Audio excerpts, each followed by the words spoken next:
Hey guys, welcome to Faz Radio again. And today we're talking about a subject that is close and near and dear to Titan's heart, apparently. How decentralized are gaming NFTs? This subject is a big subject, I think, because apparently decentralization has a uh, multiple meanings to people. Um, I have a lot of opinions too, so let me hear how Titan sets this up so I can smash him into the dirt.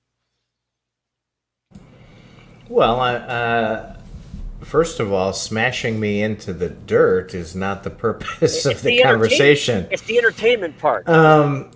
So I am I'm the target on this show. I take it then.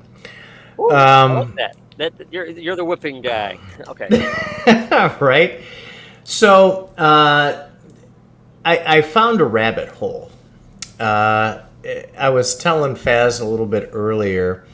When I'm not on the Discord during my free time, it's because I'm doing something crypto related, and a lot of it is reading articles, it's reading Twitter, it's reading a lot of different places, and I take all that info and I look for themes and I look for continuity that goes on, and it struck me.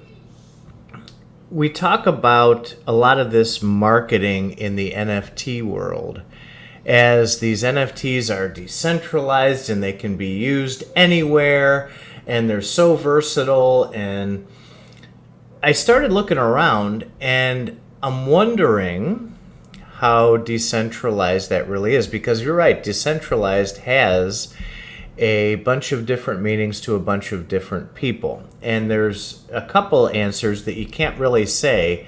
They're wrong answers that have different definitions of what decentralized means, because you can kind of go, yeah, okay, that's what that means.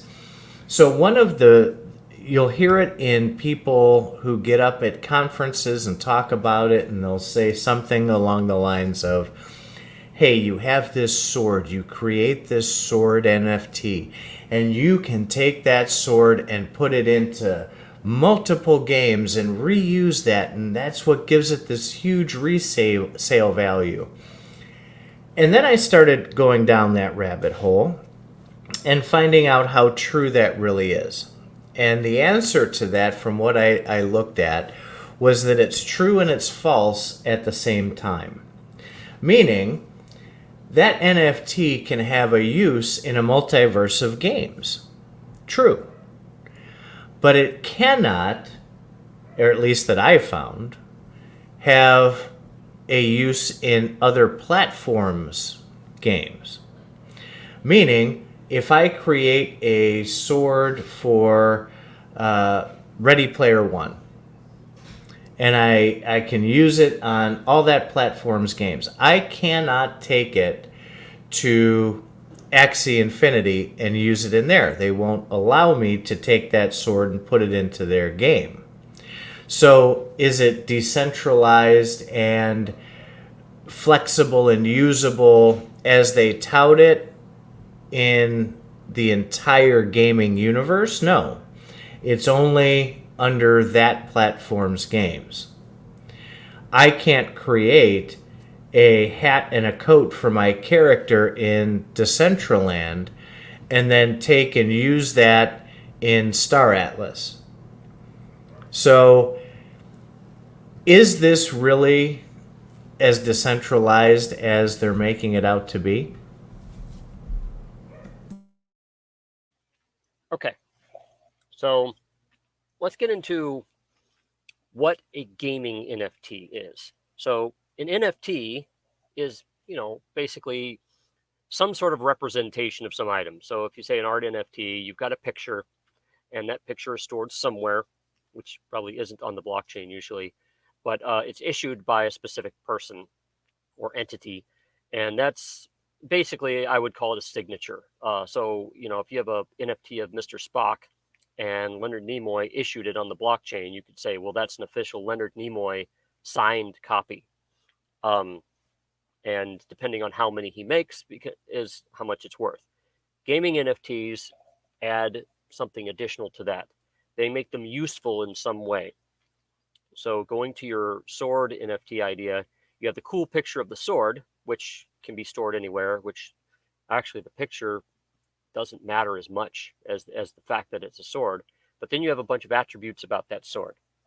How big it is, how heavy it is, its power, its maybe its fragility, who knows, color, metal it's made from, whatever, or whatever it is.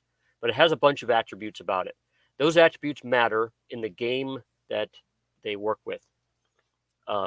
So if you were to have, I don't know, a medieval sword fighting game, you might have a lot of sword NFTs, and having a specific sword, might be a big deal. It's up to the game how to support that and say how useful that sword is. So I'm going to pull my typical comparison, which I always do, which is to Star Wars action figures. So we have a Luke Skywalker action figure that's been put out by Kenner back in the 70s. And, you can use him in the X-Wing fighter. Well, guess what? You can also use him in G.I. Joe toys. Well, some G.I. Joe toys, because G.I. Joe toys, they have bending knees and bending arms, which those were actually cooler than Star Wars action figures, but, they kind of sucked because they weren't as cool as Star Wars. But whatever the case is, you can use them in multiple franchises. The G.I. Joe franchise isn't trying to make it easy for the Star Wars franchise, but if you notice, their action figures are the same size, so you can intermix them. That's called standard. They've decided to make all their action figures interoperable like that because they want to follow a standard. Standards are good in games because if you want your game to catch on in the world, if you follow standards, then all of a sudden a whole bunch of things will work with your game that wouldn't previously. So if we get back to the sword and say that there's a sword standard, then any game with a sword, you can support that sword. And you don't have to make that sword for it to work in your game. But, the game, as a game developer, you might want to include specific swords and exclude other swords because maybe they're too close of copies or whatever. I'll get into the decentralized part about how that's done later. But the whole point is, now you're saying, well, can Axie Infinity use this sword? Because maybe they don't have swords in that game. Well, they don't have to, as long as they support the standard. And this is worked with software since the very beginning of standards and software. Is they don't have to call it a sword; they could call it a cuteness factor. And if and the power level of this sword becomes a bolt-on cuteness buff. And if you have the sword in this game, then you can get a cuteness buff. So you can use these standards however you want, but the very fact that they're there, it promotes growth in that space. And I'll stop here because there's many more areas, there's many more ways to get into this, but I want you to kind of lead this subject rather than me. Those are things that I understand, but the marketing around these and the perception of value around these things are only given that value based upon the platform that they're in. Just like Xbox and PlayStation, you can't really do a lot of crossing in there except within a certain game. You can have certain interoperability, but it's completely different platforms. So using the term decentralized and touting value outside of that ecosystem, when in fact there is no way to do that currently. There's no platform that I could find, and I looked at quite a few. They're just worthless outside of that platform. So if you are going to commit to one type of platform, whether it's Axie or Decentraland, That's great. But how realistic is that? When we look at some of these platforms who put out 5 different types of games, and you have one that's a Dungeons and Dragons type game, and you have another that's a war game.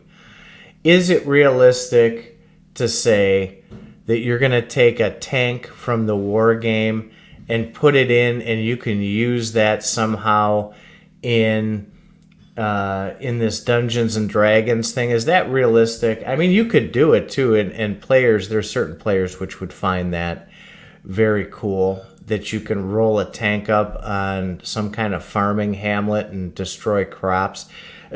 Come on. In reality, it's marketing hype to get people to buy more NFTs. That's really all it is.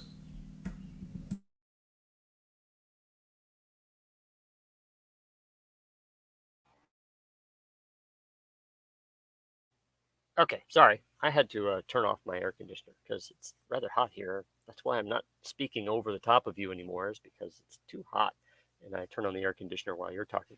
Anyway, um, my notes, because I was taking notes. Um, yes, touting value outside of an ecosystem is a marketing term, but I think you mean practically worthless versus functionally. So again, when you're growing a brand new area of the economy, which I think crypto and NFTs are, um, yes, in the very beginning, you're going to say you can do this with anything, anywhere, and they're totally touting the functional decentralization to your advantage. They're like, hey, you can use this in 55,000 other games, just they have to be made first. Yeah, that's actually, in my opinion, I think that's fair game because technically that's true. What you're saying is, well, I don't see it right now. Well, no kidding, you don't see it right now because the space isn't very big. However, just about every other space that you see out there, people naturally, once the space gets popular, people naturally try to make things interoperate. It's almost a given. I don't care if you're talking tools or toys or you name it. People will want to mix and match everything they have. I mean, your clothes. Do you really buy them from the same maker? No, you just buy what you buy. It's when I first heard about NFTs years and years and years ago, I didn't understand how they would be distributed. I simply thought that, oh, I just go get a sword on the market and then I would play it in a game. Why? Because I was assuming standards would be applied first. Um, I think I was a bit short sighted there because standards come later. Standards come when people get frustrated that they can't do the thing that I was thinking about. So if this space blows up like I think you and me think it is, or think it will, yes, that will totally come. It will totally happen. It's it's I think you could depend on it.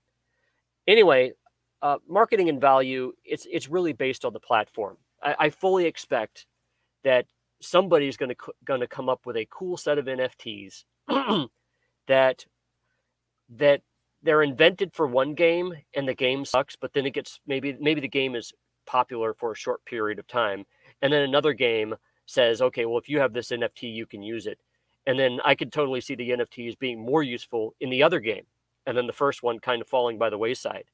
It's again we're talking about practical versus functional. And functional is whatever people decide to use them for. If you come up with a good set of objects, well, in the case of Star Wars action figures, they're cool, they're useful, they have a standard size. You could put them or a GI Joe in a Tie Fighter or an X-wing. Great, then it's useful, and people will want it. I put GI Joes in my Tie Fighters and X-wings when I was a kid, so why would I not want to gravitate toward games where I can use my hard purchased NFTs or hard bought NFTs from one game into another. As soon as the second game comes up with the NFTs that I have, darn right I'm going to put them in there. I'm just going to see how they work. And then maybe most of them suck, but like the sword is the best part. It's like, well, if you use the sword from this game, that's kind of a hole in their design, but they support the standard. So no, I don't buy any of that. that's you being you're you're applying too much right now to a an area that isn't regulated yet. Well, I do have to, as I always do, push back on you because one of the things that you said right off the bat was that this space isn't big. It is. And there are a lot of major players in this space Oh, right if now you with think this is NFT big, gaming. if you think this is big, just wait. This isn't even the beginning of the gaming NFT arena. It's not even the beginning. Okay, but there's a lot of players in this game right now. It's not two or three companies. You realize that. It's five, six, seven big time companies, and the people from even bigger companies are all dissipating among them. There's who is it? Big time studios. Okay, they grabbed a bunch of people from Epic, from Riot, from Blizzard Entertainment, Electronic Arts. They're already in the process of putting together these NFT gaming platforms. Cool. Even Decentraland, they're poaching people left and right. They've got a team together from the people who built and designed World of Warcraft, Call of Duty, League of Legends. There's multiples in this area. Right now, I wouldn't even call this early adoption. They're already in full stride with a lot of these things. And so it's to the point where everybody's digging their heels into the sand with these centralized platforms that are going to put out a multiverse of games. And I don't think they're going to want these cross platform NFTs because it takes away their profitability. And I think you're going to see it segmented even further. You're not going to be able to take those NFTs and move them to another platform. They all want you on their platform, spending your money on their stuff.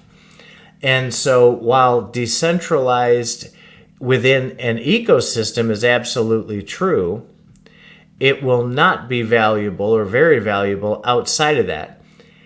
Giving ownership is dependent upon what type of NFT is offered. Now, there are ways that on platforms today you can take those NFTs and put them onto a secondary market for people to buy who might be interested in joining that game later or finding cool stuff for that platform's games.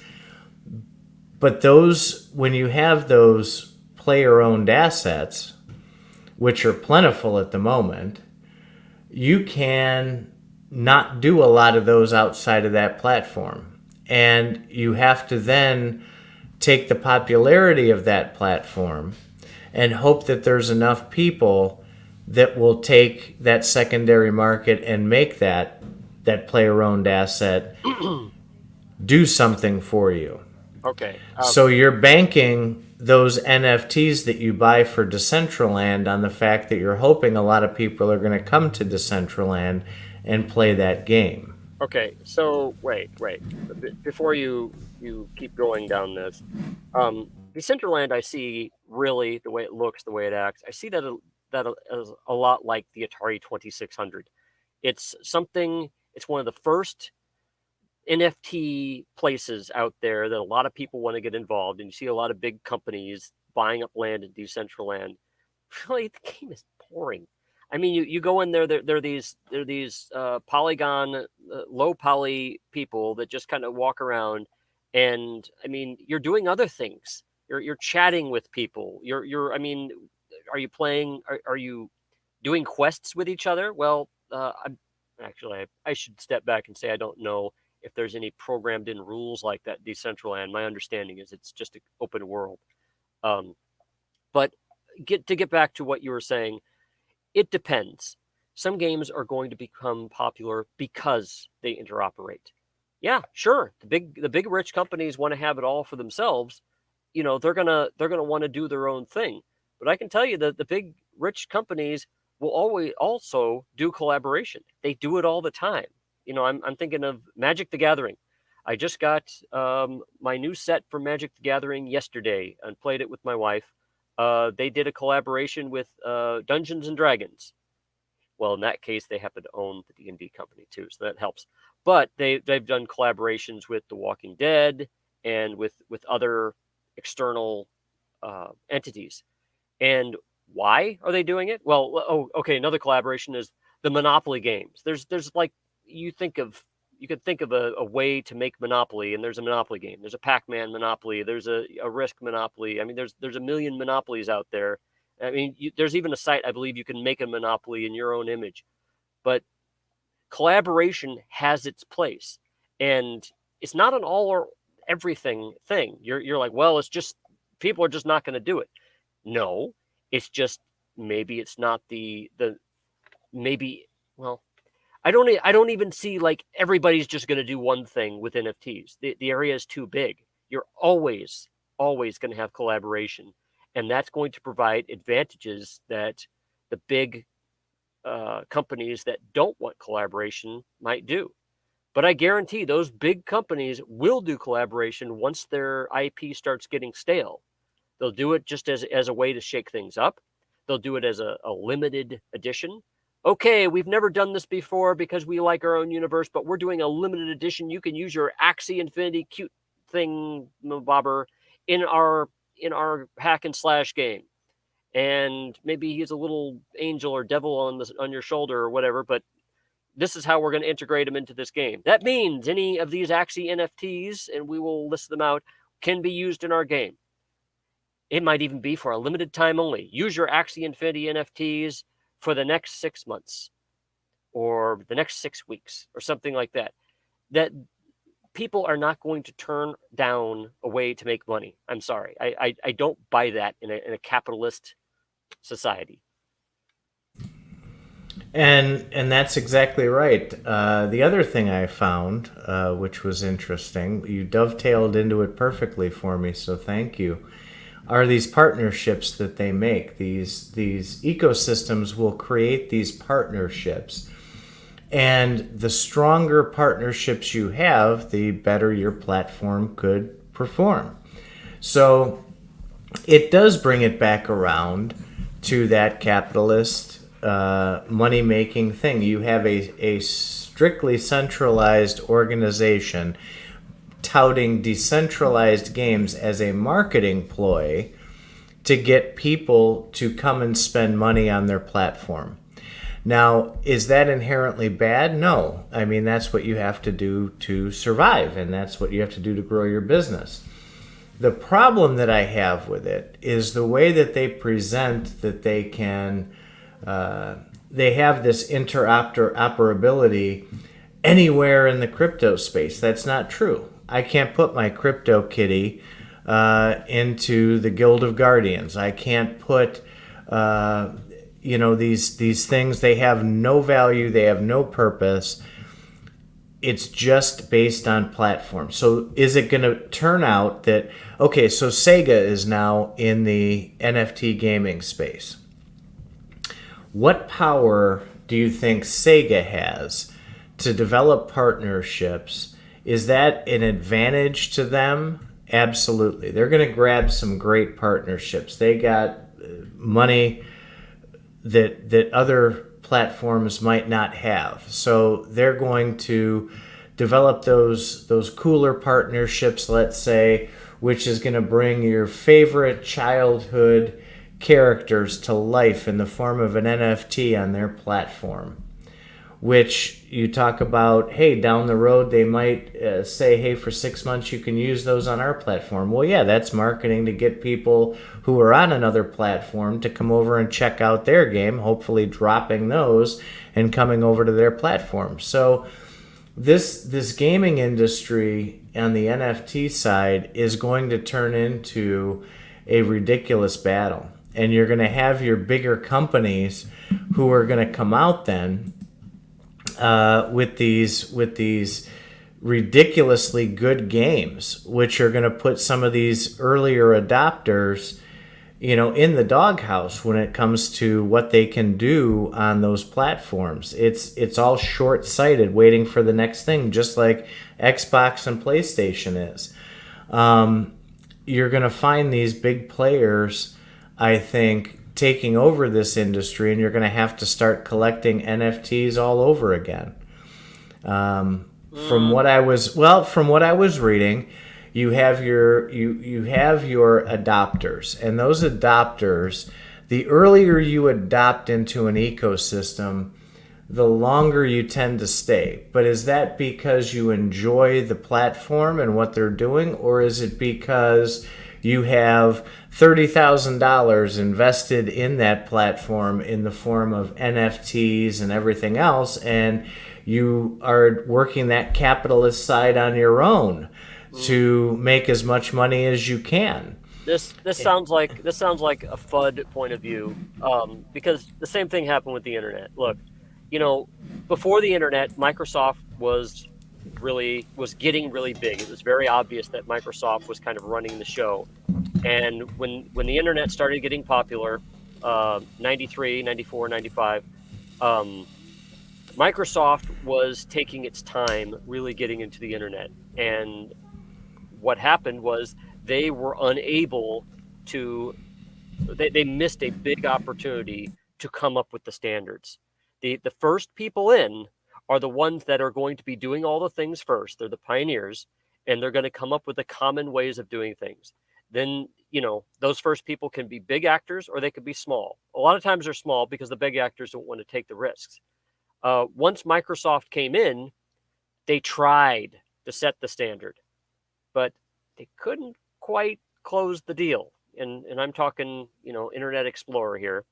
In fact, I believe, didn't they start out giving away their browser? Because I think back then browsers cost money, and they gave away Internet Explorer because they wanted to come in with a splash. I think they eventually wanted to charge for it, but it was just too late. They couldn't control that. But yeah, you're going to have big interest rolling into the NFT space, the NFT gaming space, and push people around. That's what they're going to do. They have the money. They do that in every situation. But the big actors of 1992 are not the big actors today. In the internet, it's morphed, and it's morphed around, and it's changed, and companies have combined and split apart, and small companies that have come out of nowhere have become really big because they owned one area really well. And what I'm hearing you say is, oh my God, these people are just going to come in and screw it all up. Well, yeah, that's what they did with the internet too. So I keep hearing opportunity. It sounds like you're pushing that people are controlling us. At worst, they will until they can't. Internet Explorer was popular for years and years and years, but they never improved it. In fact, IE6, it was the dominant browser. Once they got on top, they stayed on top, and they started acting like AT&T in the 80s or 70s, whatever. They kept acting like the phone company, and they didn't innovate. And so other people innovated around them, and then they stole the mantle of the browser mantle right out from underneath Microsoft, and Internet Explorer became a symbol of not innovating in the world. And Internet Explorer is gone.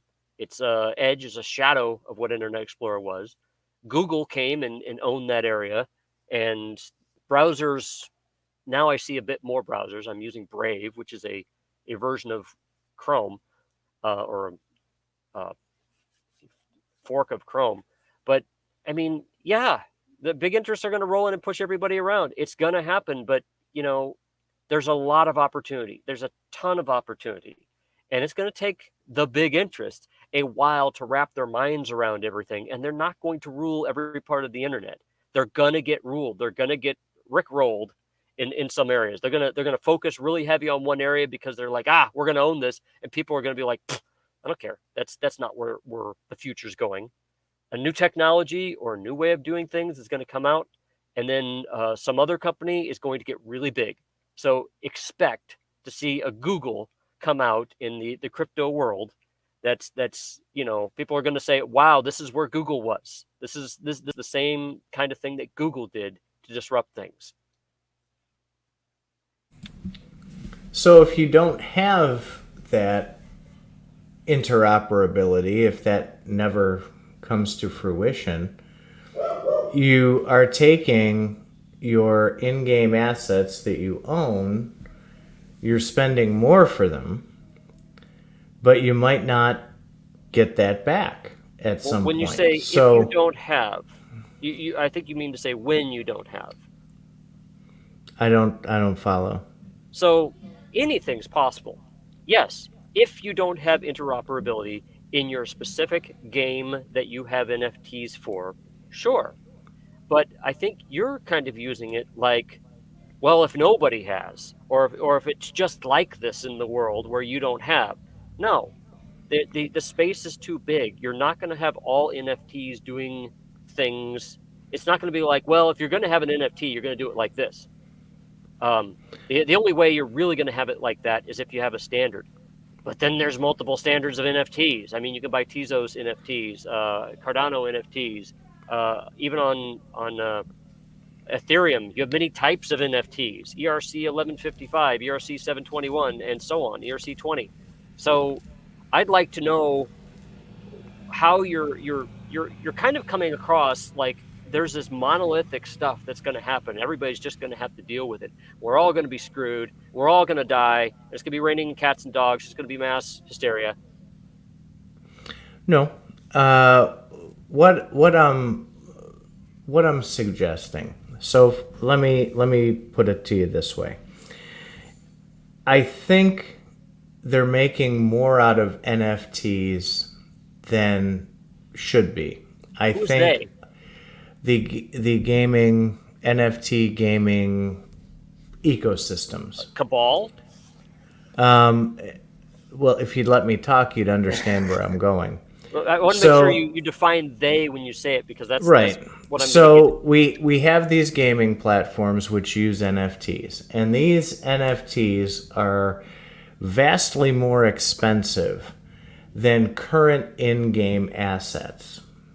So if I were to go, my daughter plays the Roblox, and my boys they play that I can't remember what it's called. These shoot up games similar to Fortnite, right? And so they get their $100 card for that game, and they go in there and they buy the coolest new machine gun that is platinum plated and fires 6 times as fast as the other one, and that costs them $15 for that weapon. And they use it, they have a ball with it, they can obviously only play it on that game.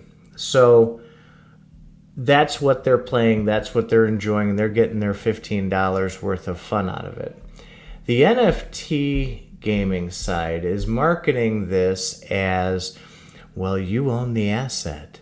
We're going to charge you $300 for that asset instead of $15, but you own it. You can do something with it. You can resell it later if you don't want it anymore. And that's fantastic. But is it any better or any worse because you're only going to use that $300 NFT weapon in that game? Or if it's on a multiverse, you can use it in the other games on the platform. And when you get tired of it, you can throw it on OpenSea or whatever and try and sell it. Well, to go back to your point, with this being new right now, the value that you take your NFT and put it out there for might double or triple, or you can make money on that. I believe these NFT gaming companies are banking on A, you'll spend more on their platform if you know you can get something back for it. B, because this is a newer concept, the fact that you can own something like you never did is a big deal, so that justifies the higher cost. And C, once this becomes more mainstream, this whole NFT gaming, it's going to be, I think, ridiculously hard to make a profit on an NFT machine gun that you bought when you have 40,000 players all looking to buy that weapon. It's going to devalue it. And I think that you're not going to have the ability to make your $300 back on a regular basis. So essentially, all this is doing is giving the ability for these NFT gaming companies to make a lot more money for their benefit by touting the fact that you can own it and then you take all the risk. My kids, if they were to go play an NFT game today, or even preparing for an NFT game today, they would go out and buy $2,000 worth of NFT pieces, parts, whatever that might be, skins or whatever. They're going to spend $2,000 on that to go play with it. And if they're lucky, they'll get part of that back. Or they'll go to a traditional platform and they'll spend $100 and it's gone, but that's it. So what is the difference really? When you look at it from that macro standpoint, what is the difference between NFTs and just regular in-game assets? Not much. You're still spending money on them, and there's no guarantee you're going to get that money back. Okay, so so there's a new paradigm that's been happening lately with with purchasing the stuff. So you made a point with your kid can go spend $15 on Roblox and get some sword that's made of platinum. Let's probably be a little bit soft. I would suggest titanium, not titanium. Well, titanium would make it way less, but there's other metals that would make a better sword. But what you're talking about is $15 of temporary fun. It's throwaway. It's a hot dog at a ball game. I mean, it's like a hotel room, not a house. So a house is more than a hotel room. You own it, you can develop it, you can do it with it what you want. As far as what you're not seeing right now is you're not seeing all the opportunity because this is so early. There's a lot of opportunity here. I'm looking forward a couple of years when I'm saying NFTs are a hotel room, not a house. Because right now the NFTs are, okay, let's buy some skins for this game. Let's buy this for this game. Well, the game is going to have to be simple if you're just going to have skins and stuff. But the more complicated the game is, the harder it is to develop and the more money they need. It's going to take quite a bit of time to make these complicated things, and NFTs are one way for them to get money. However, they also have been designing these games so that they stay around. The decentralized part is if the company goes away, if Roblox goes away, your $15 of stuff that you bought is gone. So it doesn't matter how much you bought. I invested. I bought a bunch of ships in Star Citizen right now. Those ships are only in Star Citizen. They cost a lot of money because they're very complicated ships and it takes them a while to develop. Okay, makes sense why that stuff would cost so much. Their ships cost hundreds of dollars, some thousands of dollars. So it's not unusual to have non-NFT in-game things cost a lot of money. It's because the game requires it. Otherwise, they can't even make it. But the point is, if Star Citizen goes away, so does my thousands of dollars of ships. They're all gone. And if you have a decentralized game, the company can literally pack up and walk away from it, and the game can still run, and people can still have fun. Not only that, if there's governance involved, you can have other people maintain the game. You can maintain the game. People have done that with other games out there. I just saw a version of TIE Fighter the TIE Fighter game, where somebody has created an add-on to where it can have a lot better graphics, but it's the same exact game. They probably had to be very careful so as not to run into IP issues, because with Star Wars is owned by Disney, so that should be fun. But decentralized games, you don't have to worry about that. I mean, if you have a governance system, it might be that you could just propose new features, or you can roll your own version of the game, and the NFTs would work with that.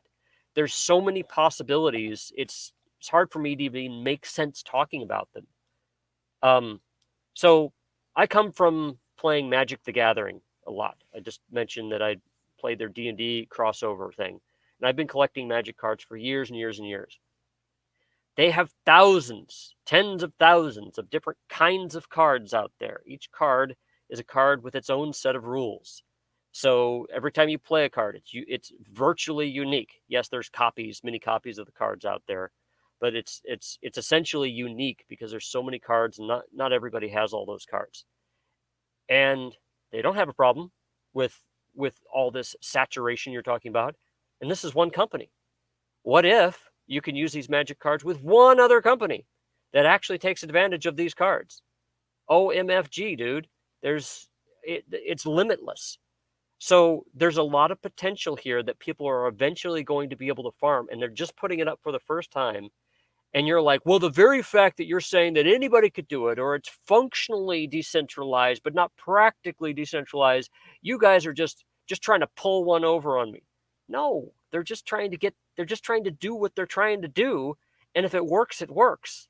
And yeah, they could probably become a big evil company eventually and lock down their NFTs and say that they're not going to work anymore with other things. But that's a possibility, and there's other people who will follow that and take a different route. So again, I don't buy the FUD. It's a 50-50 proposition. You're gonna have good actors, you're gonna have bad actors, but really what you're gonna have is all actors, all doing different things. Right. To a point. This right now, this NFT gaming is being marketed to adults, not kids. So I don't know Those have many the money. kids. Well, that's what I mean. So when your child, and we're not talking about people like us who are big dorks into this whole crypto thing, right? So you go down the street and you knock on a bunch of your neighbors' doors and you talk about gaming for the kids, who is the vast majority of people who play these games. And you tell them, hey, they're switching this model. Your kid would absolutely love this game, like you wouldn't believe. But in order to have your kid have a great temporary experience with this, it's going to cost you Nope. $4,800 in Nope. NFTs Nope. Nope. to It's to not. be No. able. Okay, no, wait. Now stop interrupting me. Let me get my point out.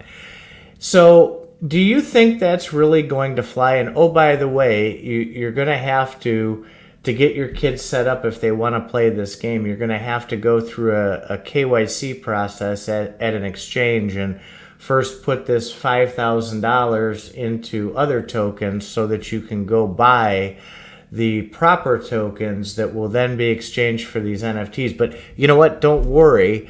You're going to own those and you can resell them later. You know, we'll have a Discord set up where you can go learn how to put these on OpenSea and sell them later. And they're going to look at you like you're nuts. Okay. Yes, they're. Wait, let me finish. I'm almost done. I promise. You're going to have a decent sized subset of adults like us, and probably the people who are listening here, who will play those games themselves and want to involve their children. I think, though, that if you're thinking that this gaming space, this blockchain gaming space, is going to be as big as your Xbox, your PlayStation, and there's going to be tens of millions of people playing, I think that's a fallacy. Okay. Sorry, I was going nuts there because you were continuing to go down one specific point of view.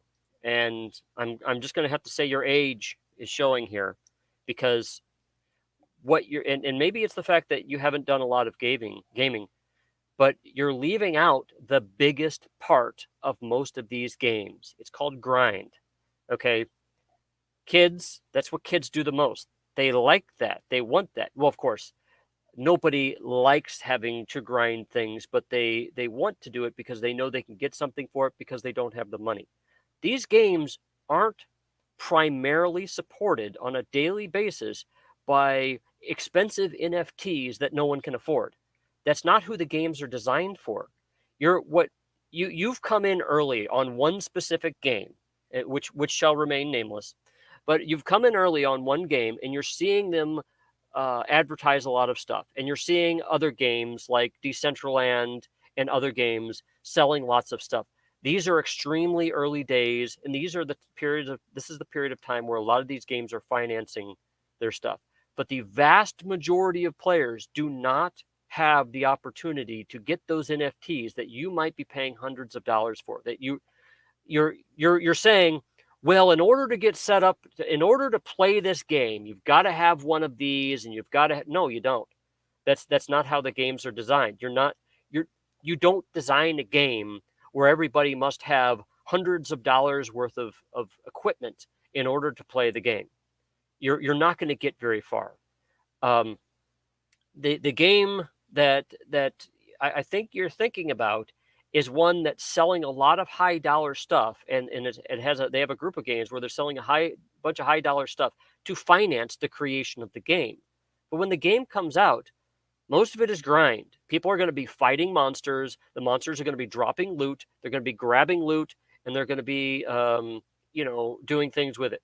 I strongly recommend watching the Viva La Dirt League podcast, not podcast, a YouTube series, because they go into all these games and they talk about grind a lot. They do it in a very humorous way. It's hilarious.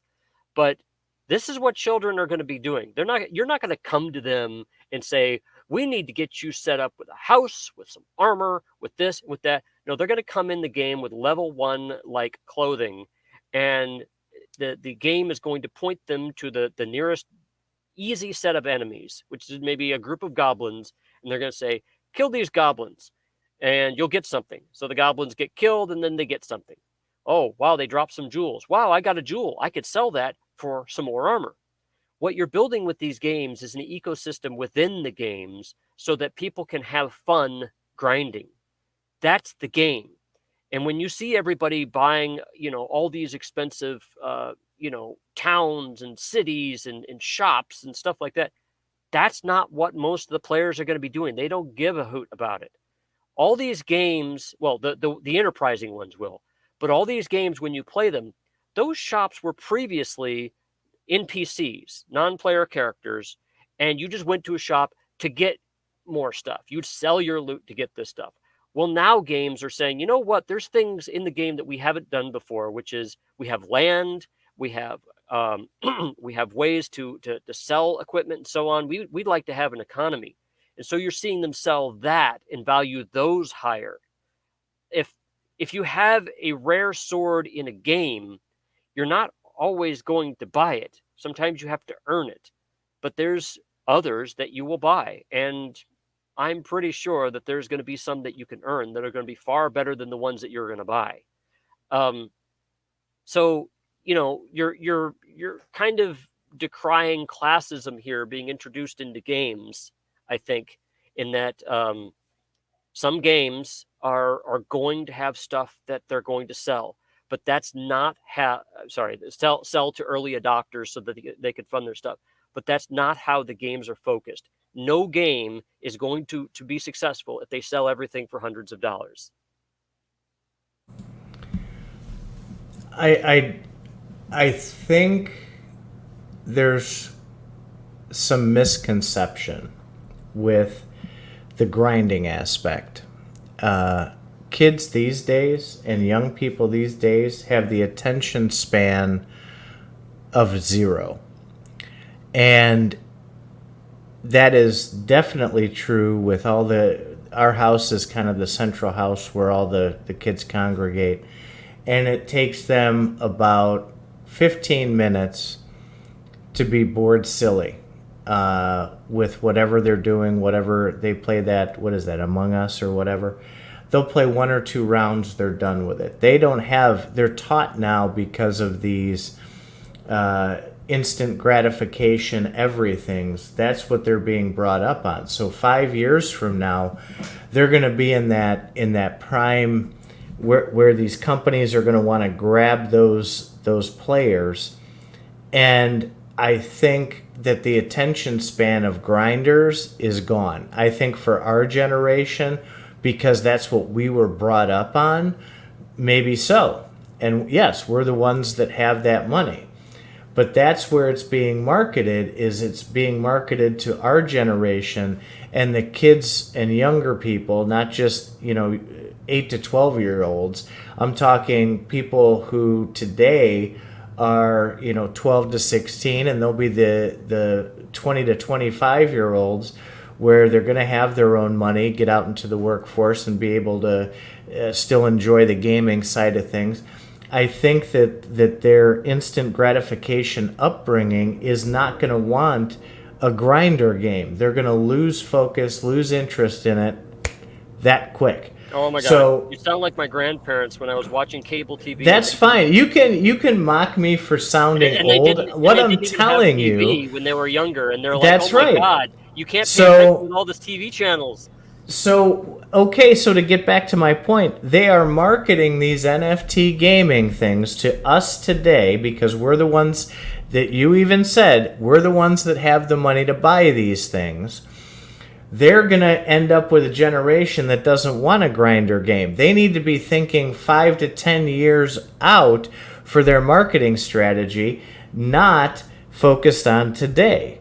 Because if they build a game that is revolving around this grinder style that they're selling NFTs to today, they're not going to have that when the kids that have the money for gaming and are interested in gaming are coming through the system. Well, then it just means the game better be good. I mean, here's the deal. If you have a cool game, it doesn't matter what the grind is as long as it's fun.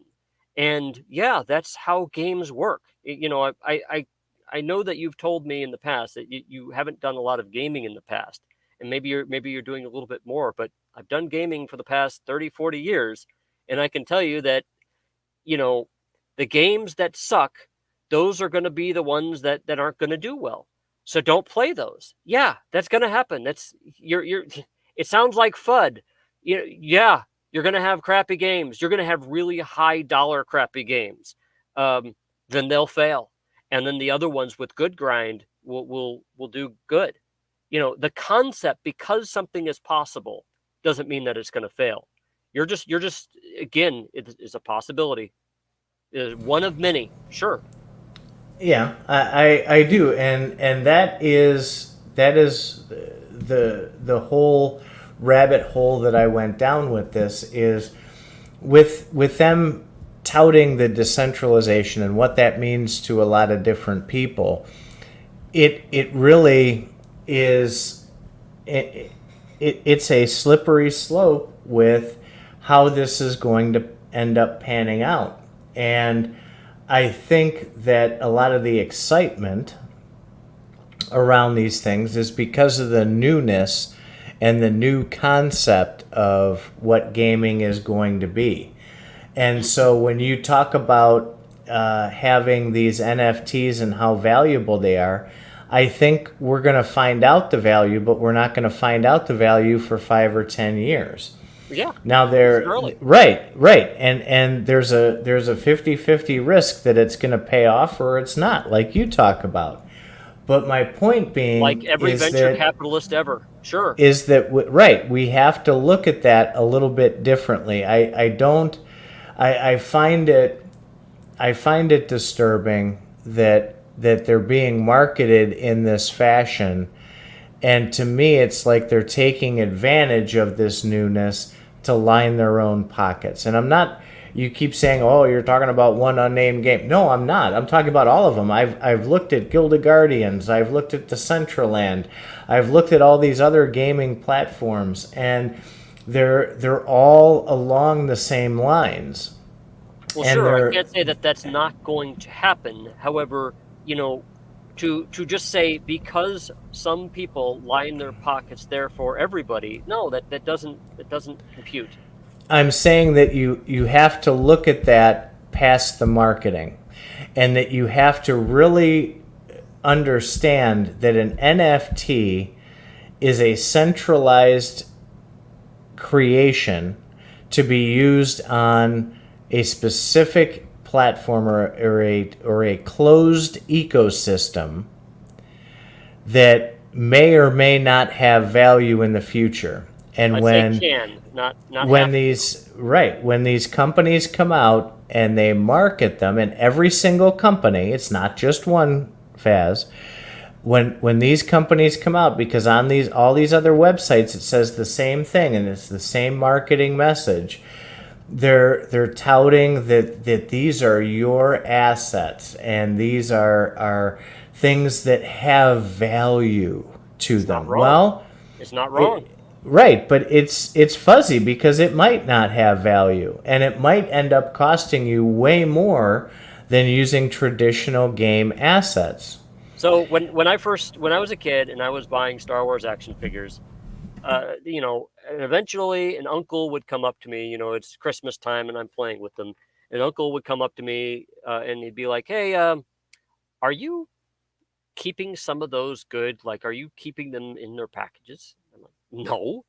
And my uncles had grown up with Barbies, getting really popular after many years. And they're like, "Well, you might want to save some of those and keep them in their packages because then they could be worth a lot more." And I was like, "Screw that. I don't care." Um, yeah, things are going to be worth more later. Things are going to be, some games, despite being decentralized, are going to go away, and those NFTs are going to be proof that you were there. There's a lot to be said about That is a very small aspect of it. Okay, and I'm gonna do a you. I'm gonna bring up a great example, and you and I have talked about this before, and they still haven't done it. But that wonderful game called Neopets. When I was younger, I played Neopets, and it wasn't NFT. It wasn't. You can't get real money for it, but you collected all this all this loot, and that was from 15, 20 years ago. And I go in game right now. I can load my Neopets up, and I was paying with the in-game assets. I was paying $200 for this special food to feed my Neopets, which would give them attributes. And today I log into that account, it would tell me that same $200 food, nobody wants it, and it's retired, and it should be super valuable.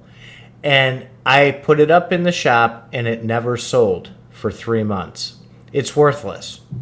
So even though it was ultra rare at the time and really expensive, today it's worth nothing. So the collectible aspect of it is going to depend fully on that centralized company being successful. no. So I if you just gave tie my that son together, I let just me gave my make son my some. point.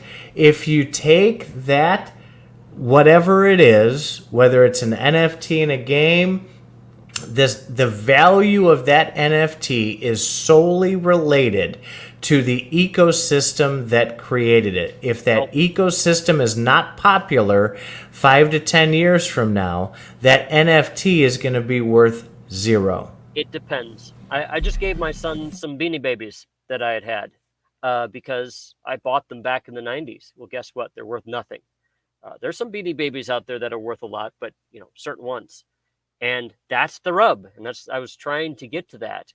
Yeah, you're going to have a lot of crap out there. You're going to have things that are popular that are no longer popular. You're going to have things that were worth a lot one day and not worth a lot another day. Again, I collect magic cards. They put out a new one every month, new cards, sets of new cards every few months. Some of them are worth a lot of them are crap. You know, so what? It happens. It depends on the game. It depends on how it goes. But I can tell you one thing, it's not the company that has complete control over how much it's worth in the secondary market. The company only has control over how valuable it is in the game. And so your Neopets company made some bad choices, and they made one of their things less valuable. Uh, okay, they screwed up their stuff. That's natural. So My point being is that you just made the postulation that you're going to have a collector's item with an NFT, even if that game isn't there or isn't very popular yeah, anymore. you could. That's not true. It could, yes. You were making the assertion that you're going to have a collector's item that almost has to be worth something. Well, no, it doesn't. It can be worth zero very easily. In Well, fact, probably more easily than it'll be worth something more later. You were making this saying that it was a centralized thing that companies control. It is. That's what because if ABC's gaming company, if ABC Gaming Company is super popular today, and Sega and PlayStation and that wonderful Xbox becomes extraordinarily more popular because they have the resources to create games 50 times as awesome as that first company. And you come wandering around 10 years from now and you go, oh, look, guys, I have ABC Company's cool tank skin that I paid $400 for back then. I want to sell it as a collector's item for $1,000. No way. It's going to be based on the centralized company's value. So therefore, my assertion with this whole thing and my rabbit hole that I went down is that it's based on the company. So the companies who get the right partnerships, who make the right decisions and gain the popularity are going to be the ones where NFTs are popular. So that third part, and gain the popularity, it really depends on how they set up their business process. If it could be a company that that has lots of partnerships with, does a lot of cross-branded stuff. I mean, you're making so many assumptions that a company is going to control the future rarity of something, and I'm saying they do. They can control the present rarity of stuff that they sell, but once it's on the secondary market, a company has a harder time with that. I say it's not as much control as you think. It's the successful companies are ones, though, that can better capitalize upon their existing IP. So Disney can capitalize upon all the previous Mickey Mouse cartoons that are out there by making a new one.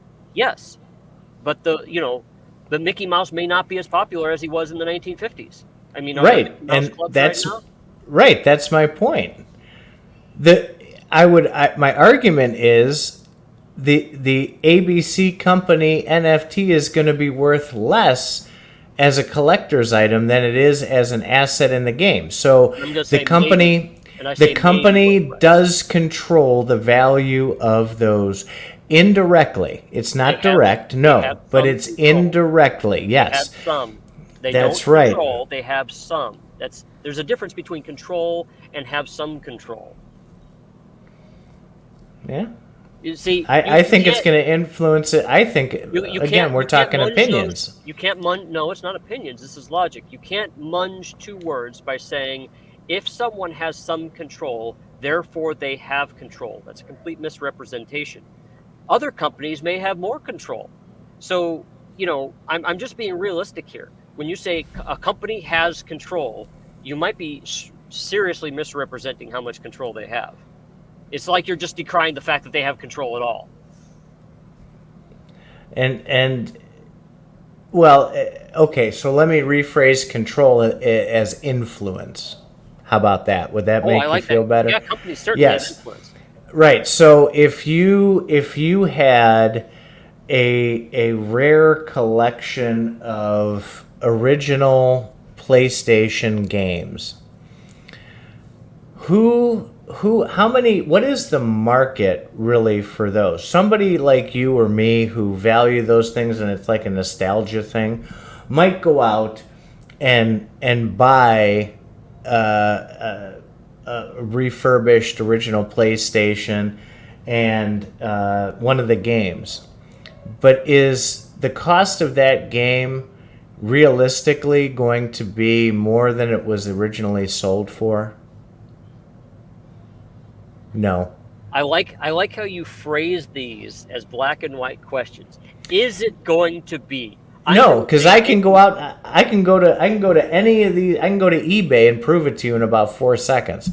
no. You So can't it for some. is. It is You a. can It is a you can fact. no, you can for some. No, when you say is it going to be worth more and can it be worth more, those are two different things.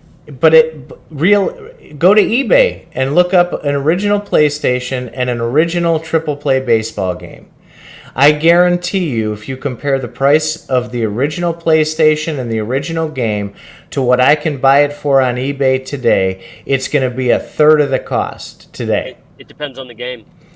No, I don't think Of so. course it does. So you're saying that No. there's no PlayStation games out there that are worth more now than they used to be back then?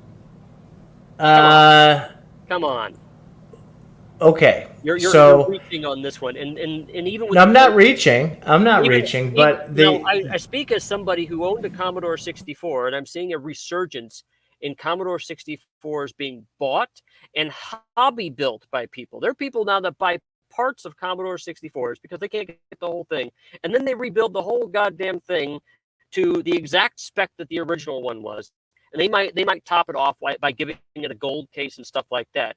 This shit is crazy. And now you're saying, And oh why do they well, build it in a gold case? They build it in a gold case because they can't make enough money on it because it's lower priced. So they no, put because it in a people gold enjoy case so it. they can charge more for it. No, it's not. People don't always build Commodore 64 computers so that they can sell it. They buy it. They build it because they like doing it. That's really what's behind a lot of the stuff. If you have complicated NFTs with a complicated game style, maybe a set of equipment that works in a certain way that works really well together. Think of like a card game or something. Then that's going to continue to have value, even though its parent game might not be there. So, again, there's a resurgence in Commodore 64s. People are modifying them to do different things, to be audio mixing machines and to be, very, very customized things. They want to expand its functionality. But then there's other people that just want to make it exactly like the original was. When you have people like that, not everybody sells. They make them, they show to other people, and there's a lot of people that are into it. And then there's going to be a lot of copycats. There's a guy right now, he's called the 8-bit guy on YouTube, where he's making a version of the Commodore 64 that should have been. And basically, he's redesigned a large part of it, but it will still run Commodore 64 games. He has a lot of people wanting to buy this, but he's including them in on how to make it, and he's using them as testers and so on. There are people that are going to do this with NFTs. There NFTs, you keep acting like there's one area, like, well, big corporation is going to rule everything, or they are all going to stop us from. No, they're not. There's a lot of they out there, and they all have different ideas and different purposes and different goals. So you will never be able to argue down what's possible. You're just trying to say nobody's ever going to do that. And I'd say nobody's ever going to do it right now until they change their mind and they start doing it. So you can't, this isn't even an argument in this case. I think this is denial on your side. Denial is a river. No. So, all right, we've been going for like an hour. We probably ought to wrap this up. But when you think about it, I hope that we were able today to at least bring the questions out into the open to get people thinking a little bit about the future and to maybe see through some of the marketing and have a look at what these things really could be, at least right now, the way they are. I'm not arguing that NFTs are bad. I'm not saying anybody shouldn't buy NFTs. I just think that the newness of this is adding a layer of confusion with people, And before people go whole hog into diving into this and spending ridiculous amounts of money on it, you have to remember that it was brand new at one point for traditional in game assets to be able to spend $5 on a machine gun. And it wasn't all that long ago. And today, those things sell for far cheaper than what I'm sure they imagined that space would have them sell for. I'd say that the coin collecting world is a good example to show you that limited edition things uh, have value. Um, as far as any given NFT, it's anyone's guess. This is really early days, and in the early days, things are expensive. When people moved west in the United States back in the 1800s, it cost them everything to move west. They packed up the entire house, they sold everything, and they packed up everything and moved it out west, and it cost a lot of them their lives. And now, if you want to move west to the United States, you simply just get in a car and just drive there, and you're there in 2 days. So the lesson there is infrastructure. The pioneers have it the hardest, and the original people that get into things, they pay the most. So yes, that's why it costs more. But Yes. I think you're extrapolating And that games are well, always going to be this expensive. early adopters pay more and end up with less is the same thing. When my mom bought us our first VCR, it was $1,100, and today a VCR is a collector's item, so you can enjoy all of your other wonderful videos like my Looney Tunes. I can go for $30 and get a fantastic state of the art VHS player. So if you buy the state of the art NFT today, I hope that it doesn't take the same path as a VCR. Well, I don't think my parents were early adopters with VCRs, but even if they were, then we would have gotten a lot of value out of that VCR over the years, over the intervening years while nobody had any.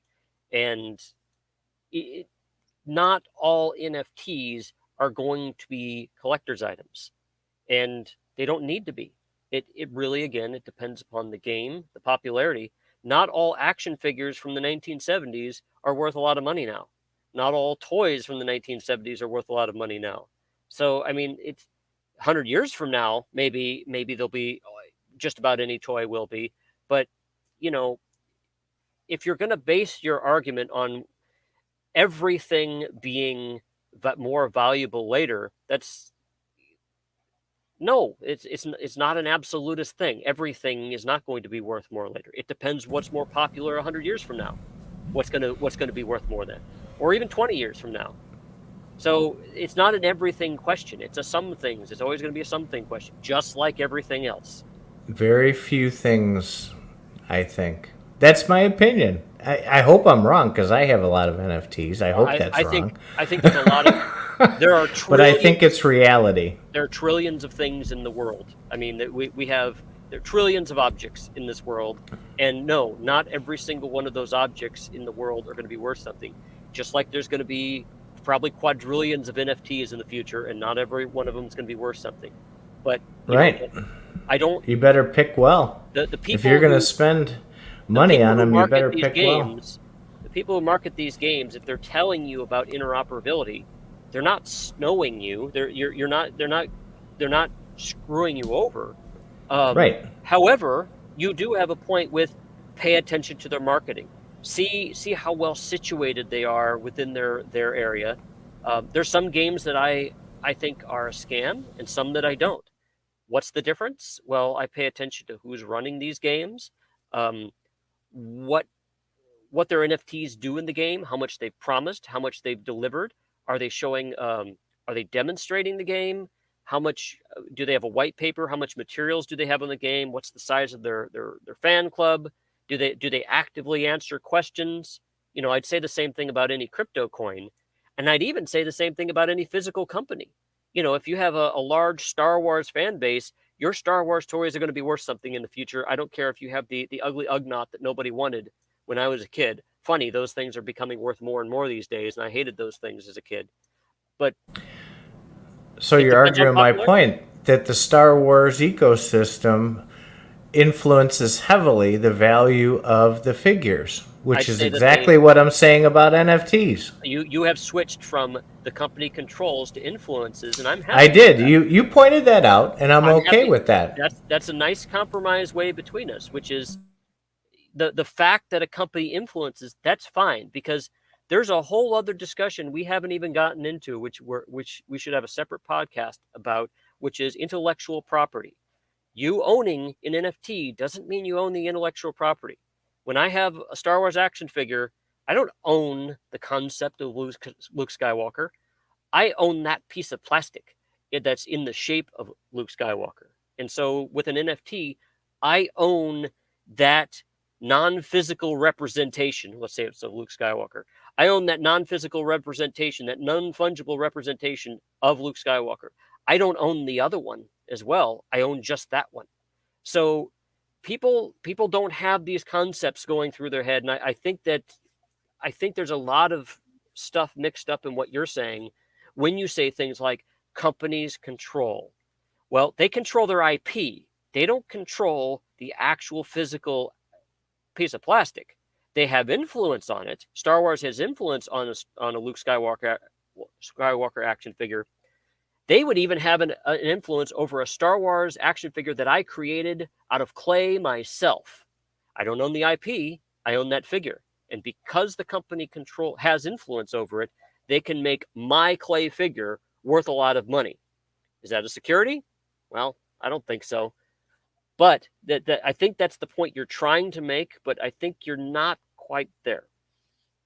But we do agree on the influence part. So that's I think a good point to end this, is the fact that we agree on something. Cool. Yeah, we're way over time here, so we should probably wrap this up. We usually get to this, and these are fantastic discussions. I do want to keep them shorter, but this one was a good one. I enjoyed myself today. Yeah, I was getting rather heated there. uh, I was holding my tongue for most part of it, because I was hot, and I have to have my air conditioner on. But this is a good subject that a lot of people just don't pay attention to. Yes, you have a point with you should pay attention to their marketing, but I'm trying to get you to understand that companies don't control as much as you think. I mean, just try selling a product, and you'll find out how much you don't control about that product. So it's that simple. People like to think that somebody's in charge, Okay, but the making all the influence breaks. is the same as control. All right, Some control. you had a. Then why is it that if a celebrity or athlete does something really stupid, they cut him off? If you had Mel Gibson action figures, okay, you're with the stupidity of what he's done in the past, it wrecked that entire Mel Gibson brand, so to speak. So it has a tremendous Bill amount Cosby. of influence. Bill Bill Cosby. Cosby, right, has a tremendous amount of influence on the value of the underlying asset. Not just a little bit, a lot. Yeah. Since those assets were he's a major part of them. Um, it depends on how you do it. Remember, time causes everybody to forget, and it can easily be in 30 or 40 years, Bill Cosby's IP goes up long after he's dead. There's all sorts of IP that's out there, to where if you ask about the artist or the person who started, it's like, yeah, that guy was an asshole, but we really like this. Like Captain Kirk. I love Captain Kirk. William Shatner, he's a shithead. He's if you really find out about his personality, he's a total dick. So there's a lesson there. Don't ever meet your heroes. But you know, the same thing goes with NFTs and games. Is I think you're overplaying this control aspect. They have influence. It just depends on when and how and where. Yeah. Quick, All let's right. end this because Right? you're Because we'll just start again. exactly. All right, thank you to our three listeners here, our three current listeners, but I'm sure there'll be more because our last week's show was actually more popular than a lot of our other ones. So the fact that we have three existing listeners right now, I think that's good. Is that it? Got anything else to say? No, All right. thanks, man. I had a great talk today. All right.